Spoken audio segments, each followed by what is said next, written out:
We'll get going promptly because Catherine has only a limited amount of time with us, so we're going to dispense with our usual introductions as well. Hopefully, a lot of the faces Catherine's seeing are familiar. She had very nice things to say about Coffee with a Purpose. She appeared before this group in 2021, running for school committee, and it was actually before we were putting up on YouTube. But without further ado, Catherine, let me turn it over to you. Thank you for coming to speak to us. You're our first school committee candidate for this session. So you're on mute at the moment. Just got to take that off.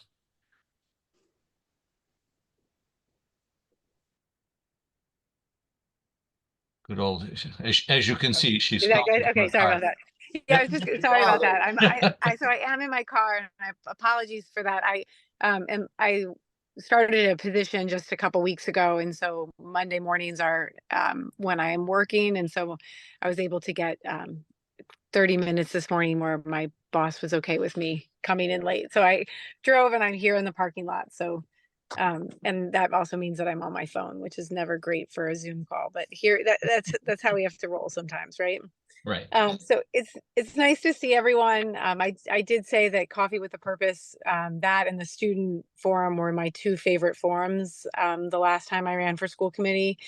And especially Coffee with a Purpose. It was when Pat Conway was still running these sessions, and I just learned a lot here because I had been attending several of them when I was doing sort of a deep dive to learn things about the town. And you are a think tank. I like to say I think the group of people here, more about town meeting and about the budget and things that just the way Natick runs. So I appreciate that knowledge set.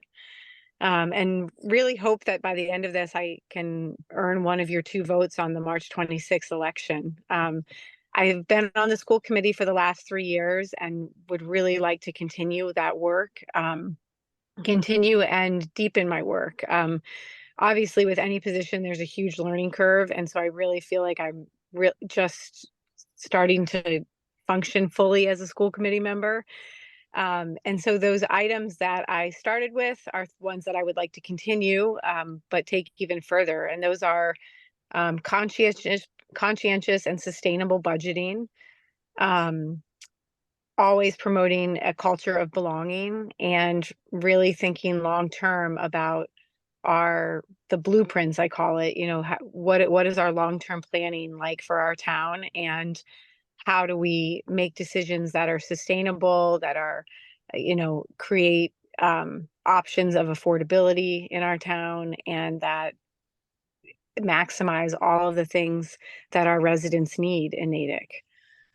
So with that, I'd like to actually open it up to questions, because I could spend, another 30 minutes talking about all of those things, but I think it would be better if I talked about them organically with your questions. Great. Who would like to go first? We can use the raise hands feature. Martin, who do you have with you there at MetroWorks? Why don't we this is Bill, and Henry Pollock. Henry Pollock. Hi. Great. Hi, Bill. Yeah, hi, I have a question, Catherine. I learned recently that the Kennedy Middle School was designed and built with full recycling and composting and all of the sustainable things that we would hope, but that none of it's being used. I wondered if you were aware of that, and what role, if any, the school board would have in encouraging the system to use recycling and be earth friendly. Thank you for that. And I also appreciate in the question you said, what role can the school board play in that? Because certainly, the school board has a particular lane to stay in, right? It's not to go into practices or to be into the administrative side of the school, but it is, in this particular case, I think, to set goals and to ensure that the policies that we have, and that the goals that we've set for the district are measured and then recalibrated if need be, or supported in different ways. In this particular situation, I know, and this has actually come up at the high school as well, because the high school has a composting program in the cafeteria, but it is not being used by the students because the students have not really been sort of trained to use it, right? So there's sometimes, just like in a hospital, where like you can have all of these like you know, germ, protocols to reduce like the transmission between rooms. But if people are not actually using the situation, like the systems that have been set up, then it's not effective, right? And I think that that's what we have going on with some of our composting. So with the school committee, I mean, we obviously we share a town appropriation with the town. So that Jillian's Martin Wilson, we all love her for various reasons. I'm lucky enough to know her as a parent and as our sustainability coordinator, now the director of sustainability. She has advocated for a position, and so we've just started to have somebody go into the schools actually as a paid position in the district, to help sort of facilitate this process happening more. They're starting it with the fourth graders at Lilja just this week, I believe, so that then hopefully as we train our elementary students, when they get to places like Kennedy and Wilson, they are already knowing how to use the systems. And yeah, so I think that back to the school board piece of that, the school board has to be supportive of Jillian when she comes to our meetings and says, hey, this is what we need in terms of a budget perspective. And I'm so happy that the school committee, we're consistently setting goals now for ourselves. We did it last year and this year, and that's been something I've advocated for since I was on the committee. And one of our goals this year is to participate in the NATIC's net zero goal. And that's something that I know is near and dear to many of your hearts. And I think that our school committee can be much more involved in pushing that as a goal. So thank you for that. Yeah, thank you for the question. I see Brian has his hand up, and then someone else at MetroWorks. Brian, you got to come off mute. Oh, Brian, you still on mute, Brian. Here we go. Following up on sustainability, I'm helping Pat clean up the parks around the schools a lot. And I see your T-shirt. DNB. And so if you look at the backside of the schools, the dumpsters and the trash areas are really trashy. And the number of tennis balls that get thrown into the lake there at the high school, and just kind of those loose ends and edges that to me are kind of indications of the lack of big picture view that sustainability kind of has to get on board with. And we've got to be a little more proactive in thinking of just, single stream recycling is going to cure it all, so just throw it in a bin. And these efforts that are piecemeal, we've got to unite and probably get everybody on board. And hopefully Jillian and Claire will focus on that. But I'd just like to reiterate it, because we are picking up a lot of stuff around the backside of the schools. And, it's got to start at the basics with the students and the teachers and the administrators to kind of say, hey, let's all get on board and do this, because nobody else is going to do it. I couldn't agree more. And I love the Keep Natics Beautiful mission, because it actually gets people into hands-on experiences, right? So then it connects them like, oh, I have ownership over this situation. I have agency here. And I was thinking also about Terry Miller and I were communicating, and she is thankfully endorsing me, and that's going to go up on my website soon. But one of the titles behind her name was the chair of the recycling committee. And I think that's so interesting that 20 years ago, that's what we called it, was the recycling committee, when the reality is that was the start, right? That's the seed of what is now what we talk about as net zero and the sustainability efforts, right? So it's like that has even evolved, that to your point, it can't just be the single stream recycling. That's not what you're doing. You're actually doing climate change, Yeah. Thank you. Yeah. Thank you. I see Pat here. Yeah. Let's see, back to MetroWorks first, and then Rick, and then Pat. Yeah, it's me this time, Martin Kessel, since I guess I don't have a name tag. I guess coincidentally, this is sort of a sustainability issue too, although I'm actually coming from it from a different way. We talked a little bit before we got on the session today about walkability and how this beautiful place in MetroWorks, we have people walking by us with a common right across the street. And I believe you, but you were involved very much in the Johnson School, and one of the if not the big thing about the Johnson School that impressed me is the walkability and the fact that it was a real neighborhood and kids. I know that when I went to school at Wiltshire, we walked, and I didn't know there was any other way to get to school, and I thought that gave us a sense of independence and responsibility that I can't imagine kids depending on their parents' cars would have these days. So have you thought about how to get some of that sense of Johnson School and community and walkability in the schools now that we don't have that school anymore? It's a great question. I mean, I think fundamentally for me, one of the most important things is community. So when you talk about walkability, I think about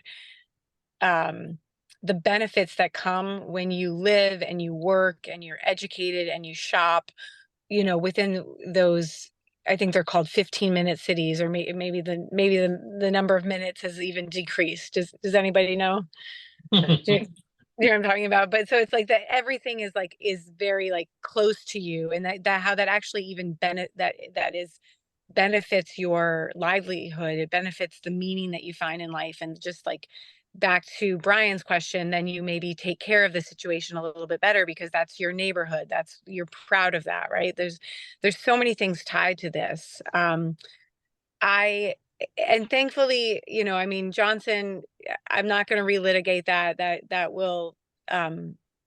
is a loss, I think, for our community. And I'm grateful that my kids were able to have that experience, to your point, Martin, because I hope that they will seek that out in their future, and that walkability is always something important to them.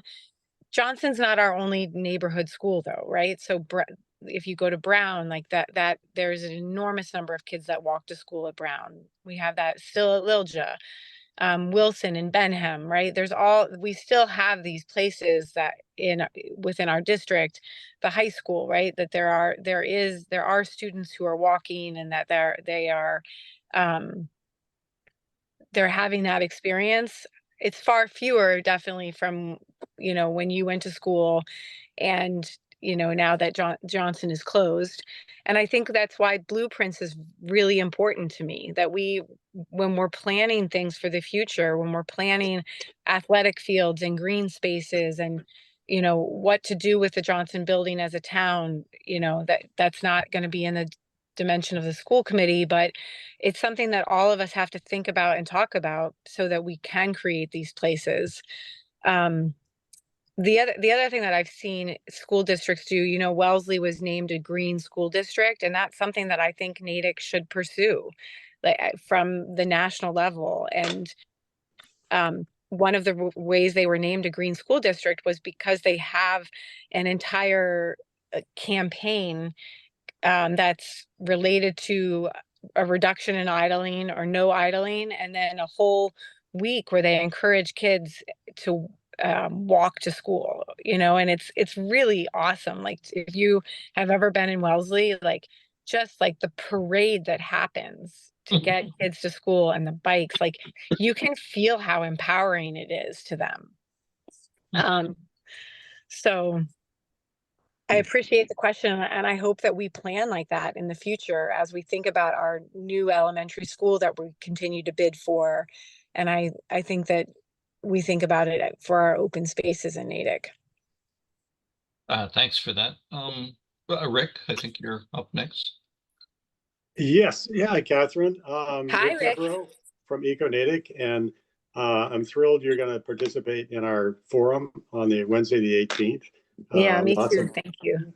Yeah, this is not really related to that, but could be, and that's to go back to Bill Ramage's question about Kennedy and the planetarium, do you know if there's somebody who is trained to either a teacher or a staff member or someone who's trained to use that so that it can be a community resource, and is it being used as a student resource? And my selfish reason for asking that is because I'd love to see an event on Earth Day weekend, April 27th and 28th, make use of that and talk about dark skies and light pollution and things like that. Okay, well, noted. And I appreciate that you gave your motivation for asking the question. So everyone else heard that, right? So we just see if we can get that event happening at the planetarium. Thank you. Yeah, absolutely. So the short answer is I don't know specifically if anyone has been trained. I do know that there are science teachers at the high school that use it. You know, I think that we can always use those spaces more, and that I think that we in addition to the planetarium, we have the plant lab that we have in Johnson or at Kennedy. We have resources, right, that I think that our whole district needs to be able to use. And I think because Kennedy came on during COVID, I think that there still needs to be some more thought about how to utilize those places, both as an educational, you know, like a real nucleus for specialized learning that can take place in those buildings and in those spaces for the district, and that the community can use those. So to your point, I think we can get better at that. Great, thank you. It'd be wonderful if there could be an event to kind of showcase things like that, even if they aren't actually used, just for curious people who don't have children there to see what a great school Kennedy is and see its potential. Thank you. Absolutely. Yeah.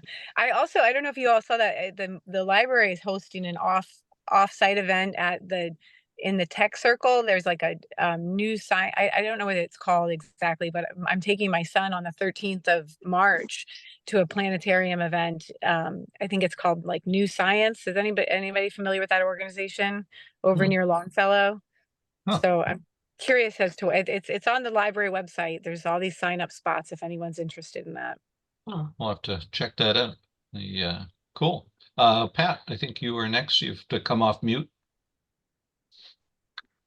Yeah, thank you. It's good to hear from you. And Kevin. Great, Pat. Great to I also was going to follow up on a couple of things Brian mentioned, how every day or weekly, you know, we're out there trying to clean up Natick, and there seems to be an awful lot of misinformation and ignorance about trash and what's recyclable and what's not. And there's a whole lot of evidence of people not understanding the concepts of things like a circular economy or extended product responsibility, EPR, which is pretty important nationally. It's starting to catch some traction in various states and communities.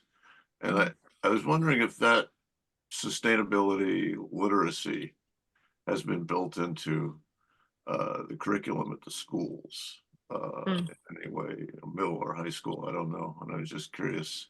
I'm a former teacher myself. So. Yeah, I mean, so I would say that again, you know, the school committee doesn't decide the curriculum, right? That we leave that up. Thankfully, everyone knows, you know, I'm a volunteer, right? So you don't want me deciding the curriculum of our school system. Thankfully, we rely on the professionals for that. But one of the things that I really admire and respect about our administration, especially at the high school, is when the students bring things to them, they follow up on them. And so I know that the students are advocating for more climate resources, more climate education, more climate classes. I will say the green engineering class is the most popular elective. If you get into green engineering at the high school, you are a lucky kid, because that is like starting from freshman year, it's the one elective that most kids want to take. And partly it's because of the teacher, and he really makes the content accessible and makes it hands-on, tangible, creating that agency that I think that students want to have about, this climate crisis that they are all going to face. So I think it's there. We've also seen an increase in the clubs that are both at Wilson and at Kennedy. And I think it can only grow. I think that you're right, though, that there's a level of literacy. And what I don't want to see is what happened in Wayland, where the students went and protested at the school committee and sent a petition telling them that they were not preparing them for their future. And they were asking for more climate, for more climate resources and more climate opportunities in their education. Not that I don't, not that I don't believe in protest or petitions, because I certainly do, but I hope that we are proactive, which is again going to go back to my blueprints and my budgets, because you have to plan for that. You have to create the position, right? You have to make sure that you have that in the future. And one thing that I learned this weekend, I see quite a few of you that were at Maple Magic.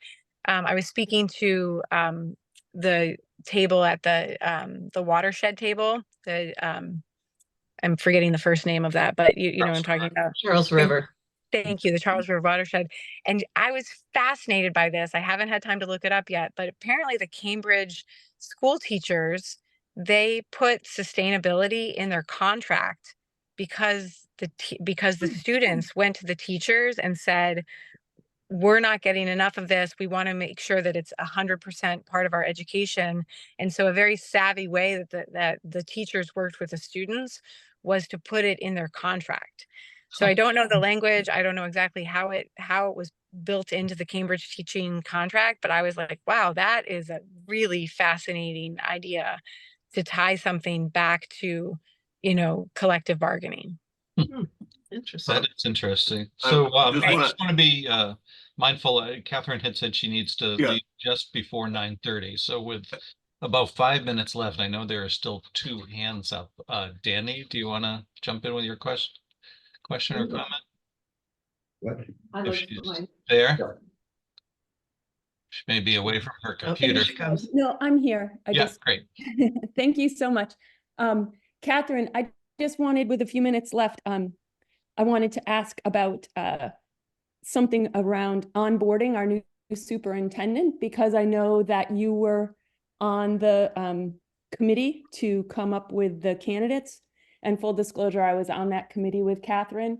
But I think after choosing a superintendent, one of the challenges is bringing in someone who's really new to the district. And I just wanted to hear a couple of your thoughts on that. I am so excited about Dr. Spash. I can't even tell you. I think we just landed like a very strong leader, and somebody who is going to be dedicated to Natick, I hope, for a long time. And thankfully we have Bella Wong here, who is already onboarding Dr. Spash. She doesn't, Melissa doesn't start until July 1st, but they're already working together.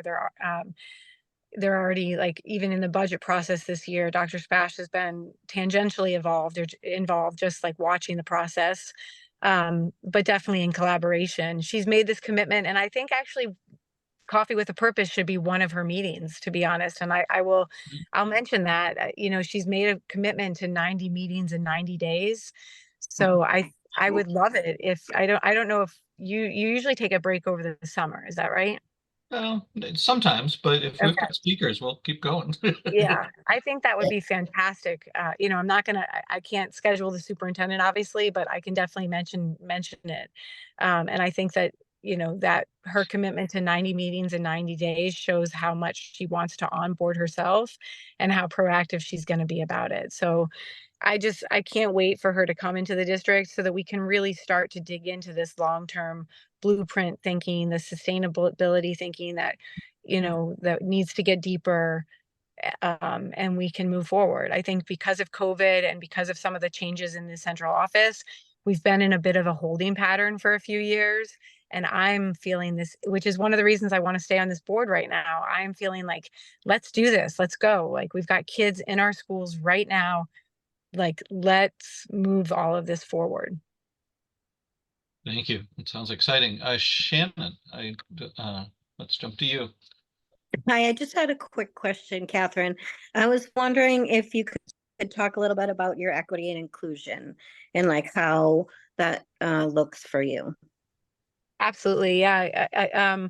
So belonging is at the very center of my campaign, and that's intentional. I was a second grade teacher, a fourth grade teacher in Chicago, second grade teacher in Boston. And I know firsthand, also in being a mother and a coach, that kids only learn when they feel like they matter. They only learn and achieve in a classroom when they feel like they belong to the classroom, to one another, and that the teacher is in relationship with them. And the way that we are in relationship with each other is if we see each other as human beings and that we acknowledge one another. Brian, I just want to say, like, I noticed your shirt right away. I'm actually curious about that image behind you because I'm a big skier. But like, so even that, like when you acknowledge, like you see that somebody that's part of Brian's identity, right? Obviously, Keep Natick Beautiful is part of his identity. It's just to say that we have to see one another for who we are. And that is, in our current situation, that means that we see one another for the languages we speak, the genders that we identify with, the culture that the students are coming from, the race that the child is coming from. All of that, it is looking at the full picture of the child so that then we can start to relate to one another and depend upon each other. So belonging is just essential to me as a pedagogical tool. And then we have to create policies that will allow that belonging to happen and that will give our teachers the freedom to acknowledge each one of the differences within our classrooms. I don't know if you're like me, but it's a conversation that I think that it's fascinating to me in some ways that in 2024 we're still having the same conversation. I know, Martin, you went on that incredible civil rights journey, and it's whenever there is fear, oftentimes hate follows for whatever reason, and it's always just a different group.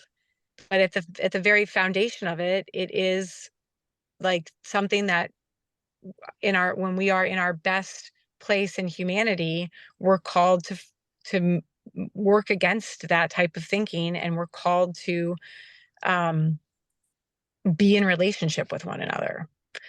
So I think it's probably why a lot of you show up on a Monday morning at 9 a.m. You've built a community here, right? And we want that same community for our students in their classroom. I can't think of a better closing statement. Shannon, thank you for the question, and thank you very much for the answer. I'm so sorry it's so short, everyone. I if I hadn't just started this job, I would have stayed for the whole hour. But yeah, I do have a kid in college right now, so those college payments are real. Pay those bills. Been no, there. that's understandable. understand, And, we Yeah. all know that there are going to be other forums, so we'll take our other opportunities to hear you participate in those as well. And good luck with your candidacy. We'll continue on as a group this morning. Don't jump off, folks. But okay, great. yeah, And I know, Danny, you mentioned that we were on the screening committee, so you definitely have my email. I don't know if you would do me a favor and just put my email in the chat. Sure. I also am happy to receive emails or meet with anyone one-on-one if you're interested after today. And also, since this is one of the first forums, would be happy to receive some feedback because I got to get ready for next week. So please send feedback if you have it. Yeah. All right. Thank you, Great. everyone. Bye-bye. All right. Thank you. Good luck Thanks, with the new Catherine. job. Yeah. Okay. Thank you. Bye.